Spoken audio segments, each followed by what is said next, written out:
Hi guys, Sabrina here.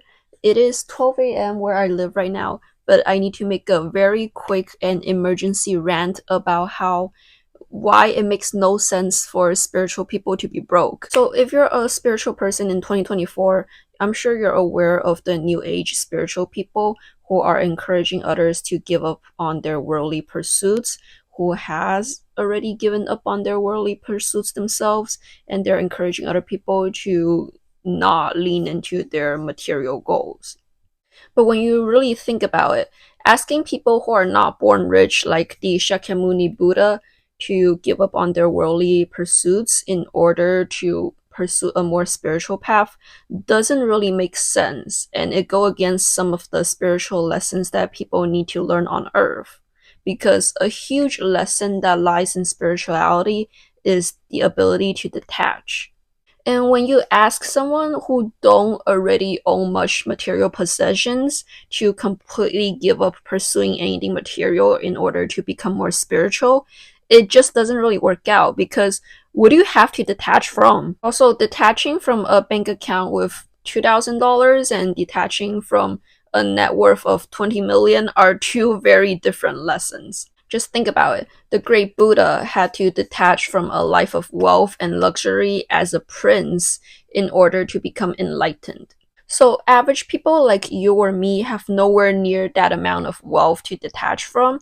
So, the lesson that we would get would be a much more watered down lesson of detaching from our possessions. So, that's why it doesn't really make sense to me when spiritualists discourage people from pursuing the material goals, because why are you trying to make other people take a more watered down lesson of detachment? Another thing you need to keep in mind is that a very, very, very important saying in spirituality is that as above, so below, as within, so without.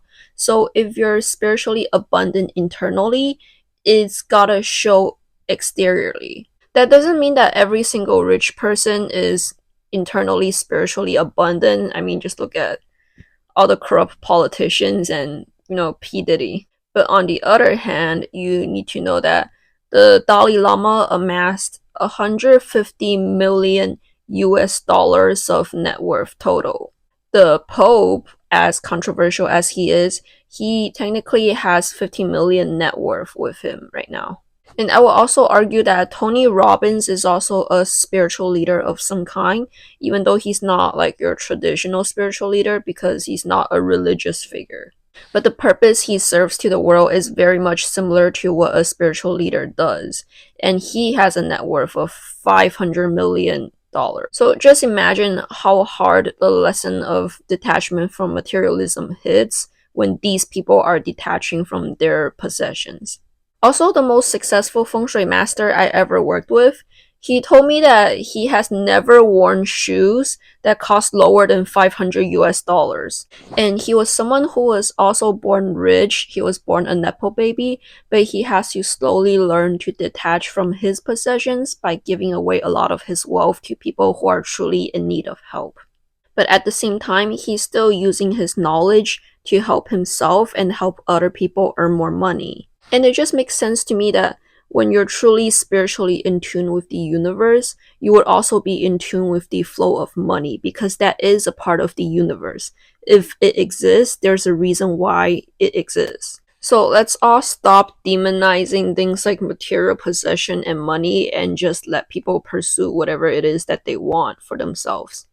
Also, you need to realize that a lot of these new age spiritualists that are telling you to live a certain way, a lot of the times they're actively practicing escapism. They're not practicing true spirituality. And you guys need to be very, very careful of who you take advice from, because a lot of these people that are not really spiritually abundant and also not materially abundant, deep down they have some kind of gripe with earning money themselves, and that's why they are also preaching towards other people to give up on materialism, because that's something that they couldn't get for themselves. And also, don't let these people convince you that you can't be spiritual and pursue your material goals at the same time, because you absolutely can. Monks, spiritualists, shamans, exorcists, and feng shui masters in Hong Kong literally get paid millions and millions and millions by millionaires and billionaires there for them to do their job.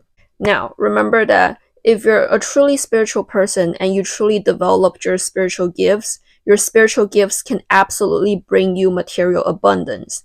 But whether you want to give those money away or you want to keep them for yourself and how much you want to detach from them, that's all up to you. But do not let anyone convince you that you have to choose either one or the other. That's it for today. I'll see you guys next time. Bye.